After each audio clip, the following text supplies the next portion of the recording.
Extra Minutes. Well, let's talk about the film. I mean, it's a film set 1920s America. It was a time of fantastic excess. Yes. Is now the right time for this story to be reimagined? Yeah, look, the reflections between then and now are very real. Now, the 20s was a period, a golden orgy of money, you know. Women's skirts went up, skyscrapers went up, you know, everything was going up. The stock market was going up. You know, aeroplanes, cars, it would never fall. But Fitzgerald, in his book, which is published in 25, he predicts it's all going to crash. You get that feeling. So when we had the crash of '08, after me pursuing the rights for many, many, many years, I knew that I had to do it because it's always relevant, that book, but it was particularly relevant now. It's so extravagant, as, you know, I think it's typically you. It's sensory overload.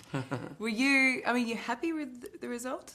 Well, anything I've made, there's this thing, when you get to my age, you don't care what you say, you know. Everything I say sounds pretentious, so I'm stuck with that. You know, everything I make is like about 60% of what I imagine. But what I will say is that it's crossed the line. Like, I know when it hasn't crossed the line. I know that it's working. Like, what I mean is that it's delivering, it's working as a piece of story, and I know that. Will you still love me when I'm no longer young and beautiful? Was all this made entirely from your own imagination? When I got nothing, But I had the uneasy feeling that he was guarding I secrets. know you will. I wish I'd done everything on earth with you.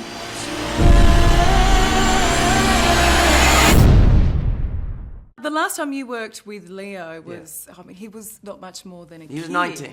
What was he like back then? He was a boy. Now, he's a man. And he's a man fully in control of his powers as an actor. You know, it's hard to accept someone who is now a man, has those natural gifts, is talented, cares about the environment, and he's actually just a really loving and lovely person. He sounds like a perfect bloke. That's the problem. And over the 20 years I've known him, we're very close. It's very hard to go back into the creative room with someone that you've become so close to. It's almost like, oh, can we just do the friends thing? But who was boss? Well, you know what? I'm the captain, and it's a burden. But I'll tell you something. He was a genuine collaborator on this, whereas on Romeo and Juliet, he was the young actor. Why was he reluctant initially to accept the role of Gatsby? Why would you be reluctant to do Hamlet? I don't know. Could it be because the whole world is going to do what they're going to do now? And, you know, I mean, he's extremely hard to get to commit to anything. Once he's committed, the dial goes the other way. You can't get him off the set. Like, I've got to do one more take. I had to, while the camera was rolling, walk on and say, guys, has any actor ever given any more than this young man, this man? Big applause. And I dragged him off the set, and off he went. It seemed both a curse and blessed that you got to film in Sydney because it's your home city. Yes. You hired half the country's actors and crew. Yes, yes. But it was also the spotlight was shone quite brightly on stars like Leo. They were under constant scrutiny. It was bad. The rules for the press are different. You can stick a camera in someone's window. You can't do that here. In window and take a photo of them in their underpants. And if you're trying to make a movie, it was absolutely a huge and difficult problem, and I really think it needs to change. And I think we're better than that. I think we live in a better country than that. And I was really embarrassed by it, to be honest. I was embarrassed by how stupid it was. How would you sum up working with Leonardo?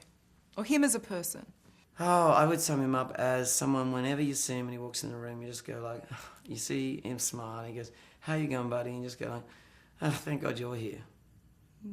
Well, look, he might be a great actor, but after that cameo appearance of yours, I don't know. You could give him a run for his money, Baz. Well, you know what? That bloody director revoiced me. That's not my voice, bastard. Give us the line. Quickly, give us the line. So we'll be joining. I did it as an Englishman, and they went and revoiced me.